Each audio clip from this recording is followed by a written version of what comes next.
on May 18th, 2021. And today we're going to go to part 2 of the Dawn of Light, chapter 18, The Approach to Hell, in the book A Wanderer in the Spirit Land. And of course, this is by the spirit Franchezzo, who died at the end of the 19th century. He was kind of an upper class, cultured person, didn't really believe in Christianity. He was raised as a Catholic, saw too many hypocritical things happen, but then he fell in love with a woman, and then he died suddenly. And he just was, he was not the best person in the world. He went down into the lower zones, but his love of his life tried to reach out to him from the physical plane, help him, and she's helped him come all the way up from the lower zones, all the way up, and now he's a member of the team that's going to go back down into what he calls hell, what we call the dark abyss, and then they will help other people who were like him, trapped in those lower zones. So let's go, and we'll get started. The book. This is chapter 18, The Approach to Hell. I would have liked to ask Hussein a great many more questions about the astral plane and its many curious forms of life, but we are now fast leaving it behind and passing downwards through those lower spheres, which I had partly explored before. That's because he's been there, and he's also been there helping people also after he started rising. We are traveling through space at a wonderful velocity, not quite with the rapidity of thought, but at a speed difficult for the mind of a mortal to conceive. Onward and still onward we swept, sinking ever lower and lower away from the bright spheres. And as we sank, a certain sense of awe and expectancy crept over our souls and hushed our talk. We seemed to feel in advance the horrors of that awful land and the sorrows of its inhabitants. And again, when he says, not quite with the rapidity of thought. So they can go by thought. They can think of a place and almost in that instance, be there, or they can kind of go slower and kind of glide through, or they can go very fast. It's how they want to think. They don't have to be in a vehicle of any type of sort. That's all through the mind. That's because, again, that's what I like to tell you. That's why people are here in this physical earth, is for them to learn how to control their minds. And now I beheld afar off great masses of inky black smoke, which seemed to hang like a pall of gloom over the land to which we were approaching. As we still floated on and down, these great black clouds became tinged with lurid sulphurous-looking flames, as from myriads of gigantic volcanoes. The air was so oppressive we could scarcely breathe, while a sense of exhaustion such as I'd never experienced before seemed to paralyze my every limb. At last our leader gave the order for us to halt, and we descended on the top of a great black mountain, which seemed to jut out into a lake of ink, and from which we saw on the horizon that awful lurid country. And so he's saying the air was oppressive. We could scarcely breathe. This is how it is for those people who live down there. And I like to point out that spirits who go down on missions, when they come up, they have to rest, they have to relax. They'll have like little areas where they can have light therapy and water therapy to revitalize them, because this is exhausting going down there with all these people in these primitive areas, and their minds are clouded with bad thoughts and bad feelings. It does affect the spirits that go down there. Here we were to rest for a time, and here too we were to part from our friends who had so far escorted us upon our journey. After a simple repast consisting of various sustaining spiritual fruits and food which we had brought with us, our leader, on behalf of the whole company, offered up a short prayer for protection and strength, and then we all lay down upon that bleak mountaintop to rest. I was aroused from a delicious state of unconsciousness to find that the others were all awake also. Now, the fact that they had a little bit of food and they rested means that they still weren't very high spirits. They were, they probably on the top part of an outpost of the lower zone. And of course, these people are better to go down there. They have to transform themselves less, but they had to rest, right? And a very high spirit never has to sleep. and they get their sustenance from the air and sunlight. Because there's not much sunlight there. We were to be scattered. Oh, and we're being separated in parties of 2 or 3 in order that we might, with less suspicion, enter the enemy's country. We are to be scattered as missionary workers over the dark country to save and help such as we found willing to accept our aid. To my surprise, I found that during my rest, a change had passed over me, and which in a great measure acclimatized me to the atmosphere and surroundings in which I now found myself. I seemed to have put on, or as it were, clothed myself in a certain amount of this specially coarse materiality of that sphere. My body was more dense, and when I attempted to rise and float as I had done before, I found it was only with great difficulty I could do so. So, first, a high spirit would go down there and they tell everybody, if there's a bunch of high spirits, they'd say, okay, now make yourself more dense. So he was never really part of heaven. He's still of an outpost. So when he was sleeping, probably the leader of that whole party went to each individual person and made them more dense. And he actually affected them.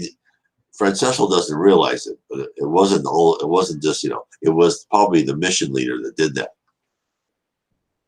The atmosphere no longer gave me so keen a sense of oppression, and the sense of weighing down my limbs, which had so troubled me before, was gone.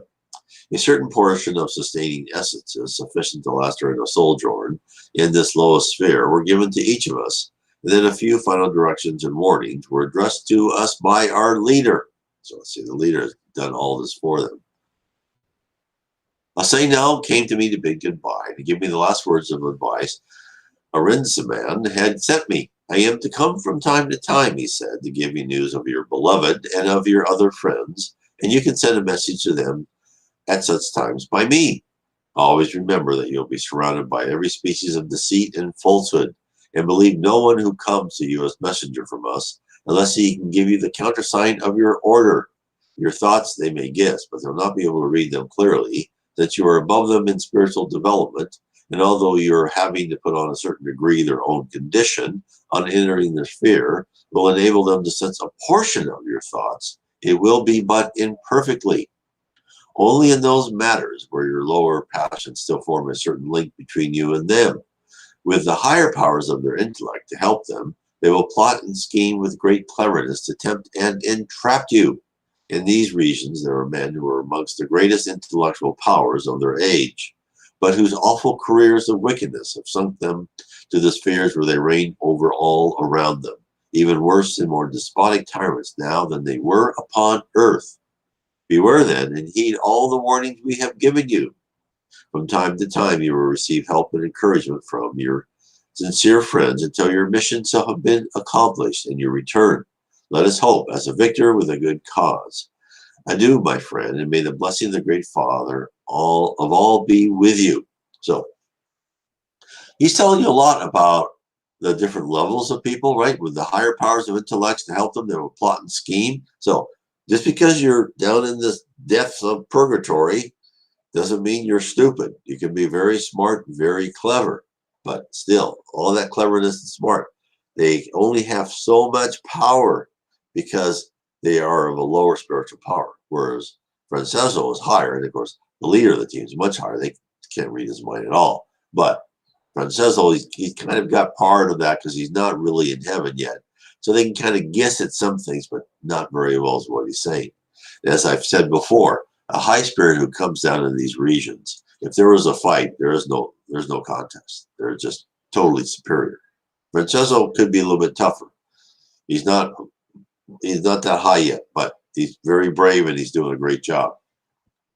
I parted from Hussein with much regret and set forth with our band upon our journey. The last things we saw as we descended were the white-robed figures of our friends, outlined against the dark sky, waving to us their farewell. So that's really the part. That was a very short chapter today, which is fine because we did have some difficulty anyway. So we'll set the stage for next Tuesday. He will go down further and he will explore those sections.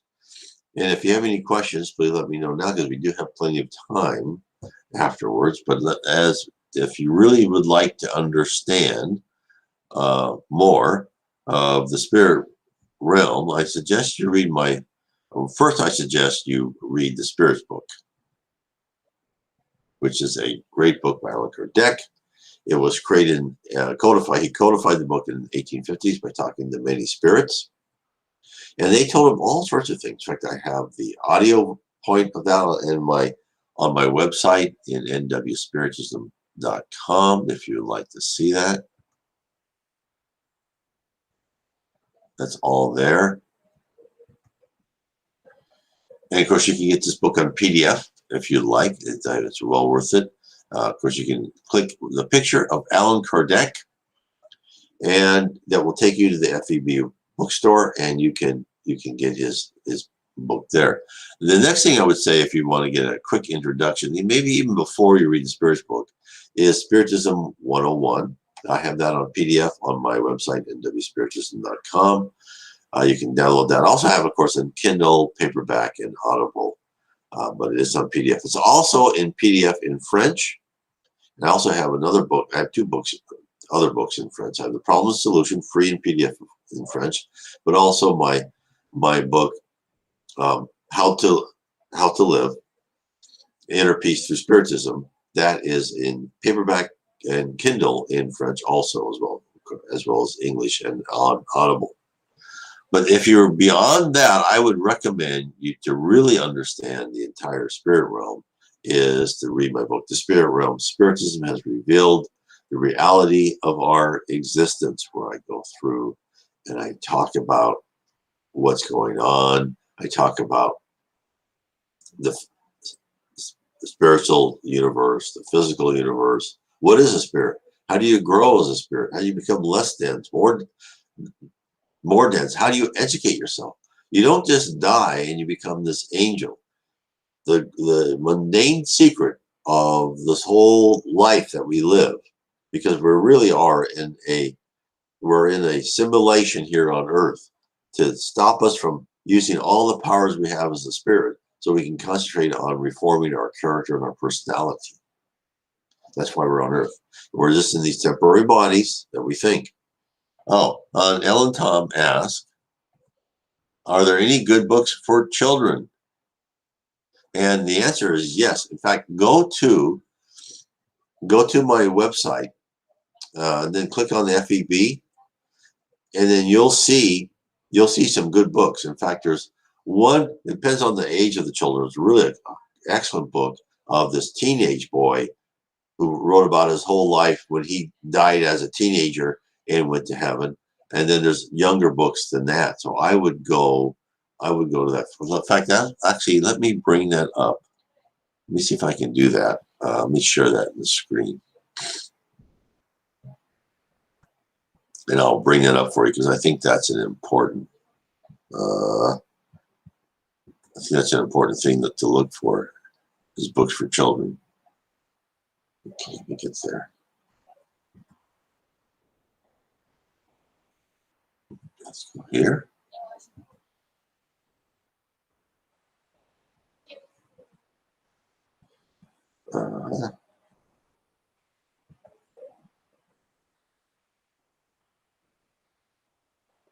Okay.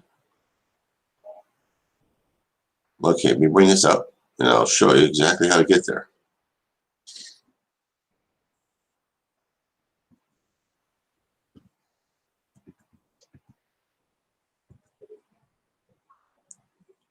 Okay, so this is my website.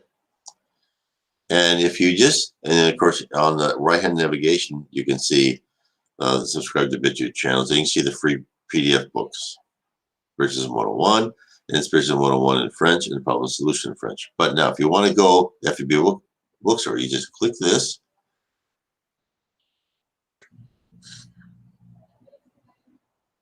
And in fact, you can see right here, An Incredible Dream. There's great books for adults who are, but of course you can find these on Amazon also, but I think the prices are actually quite reasonable here. So here's one, Incredible Dream, and then there's other ones. Let me hide this so you can see all of them. I think there's other ones. Let's see if oh, I'm hitting the wrong one. So let's go to, so all the, here's Messages from Beyond, $14.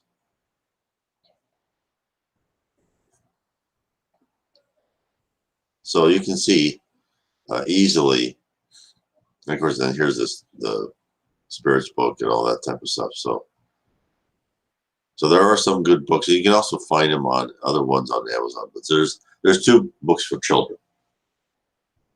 And so I recommend, and this is all in English, so I recommend, and of course they have books in French, a lot of different translations. So great people there. They're based in, of course, in Brazil, where you got a lot of the books by Andre, by Andre Luis, but Chico Xavier, and Andre Luis was the spirit that wrote them. So I would, if you are, and then of course, like 10,000 years ago, 2,000 years ago, I mean, not 10,000 years ago, great book by Emmanuel. I recommend all the books by Emmanuel. There's just some, wonderful things here. I don't see the book by Yvonne Pierre. Yvonne Pierre, Memoirs of a Suicide, was just, you might want to look that book up too. That's just a wonderful book. I love that book. Don't see here right now, but might be later. So anyway, that is how you can find books. So just go to my website, and you can just click on it, click that picture of Allan Kardec, and it will take you right there. Now, the other thing I have for people who are interested is I am now on Substack. So you can go to my Substack here, subscribe to Substack, and it will show you my articles and what I write. So my blog, there's other articles I'm starting to write for Substack. And so there are things that I talk about and we can go over. So anyway, this was a short live stream. I just want to thank everyone for being on, and God bless.